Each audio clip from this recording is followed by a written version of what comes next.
There are moments in history when noise collapses into silence, when arrogance speaks too loudly and virtue answers without raising its voice. These moments do not announce themselves with fanfare. They arrive suddenly, disguised as routine, and when they pass, the world is no longer the same. Flight 719 lifted from the runway under clear American skies, carrying families, executives, veterans, and children toward the western coast. Inside the cockpit sat Captain Howard Klein, a man with 20,000 flight hours and a reputation sharpened by authority. He was skilled, yes, but also proud. He ruled his aircraft the way some men rule rooms, loudly, absolutely, and without patience for contradiction. In seat 8A sat a woman named Eleanor Ward. She wore no uniform, no insignia, no sign of importance. A dark coat folded neatly on her lap, hands calm, eyes observant, the kind of passenger flight attendants forget the moment they turn away. The first warning came quietly, a tremor through the fuselage, a flicker across the instrument panel, then another and another. At 33,000 feet, the left engine failed. Captain Klein cursed. His voice cut through the cockpit like a blade. Orders snapped. Procedures rushed. His confidence hardened into irritation at the plane, at fate, and anyone who dared look uncertain. When the second engine began to stutter, something far more dangerous than fear entered the cockpit: panic. Before we continue, if stories of quiet courage and hidden strength matter to you, subscribe now to Tales of Courage.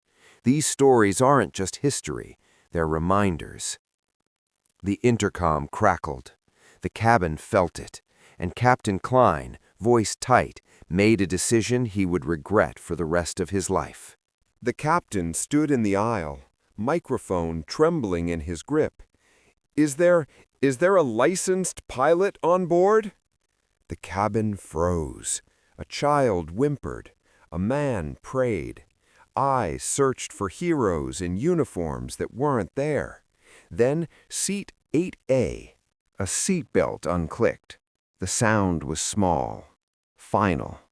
Eleanor Ward stood. "I am," she said, not loudly, not proudly, just enough. The captain laughed once, sharp, disbelieving, but then she met his eyes, and something changed. She spoke 4 words, only 4. "I flew combat missions." Silence struck the cabin like a physical force. The cockpit door opened. What followed took less than 90 seconds. Hands steady, movements precise, no wasted breath, no hesitation. The aircraft leveled. The alarm stopped screaming. At 32,800 feet, arrogance lost control, and skill took the yoke. The plane landed safely 22 minutes later. Not smoothly, not gently, but alive. On the tarmac, emergency vehicles waited. Passengers sobbed. Strangers embraced. Some knelt. Some stared at the woman who had just saved them, trying to reconcile her quiet presence with what they had witnessed. Captain Klein sat on the cockpit steps, pale, staring at his hands. He did not look at Eleanor. He could not. Federal investigators arrived within the hour. Questions followed. Reports were written. Voices lowered when her name came up. Eleanor Ward had been a test pilot for the United States Air Force, one of the first women cleared for experimental high-altitude failure simulations.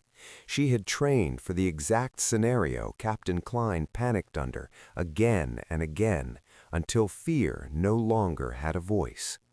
When asked why she hadn't spoken sooner, she answered calmly, "No one asked." A senior investigator pulled Captain Klein aside. Witnesses later recalled the words spoken without anger. "Skill does not announce itself," the investigator said. "It waits, and arrogance never asks permission before it fails." Captain Klein was grounded pending review. His record would show the facts, but not the lesson. That part would live elsewhere. Eleanor declined interviews, declined awards, declined attention. Before leaving the airport, a young flight attendant stopped her. "I didn't think," she began. Eleanor smiled, not unkindly. "Most people don't," she said. "This is the moral history rarely writes down. Power that mocks humility will always fall faster than it rises.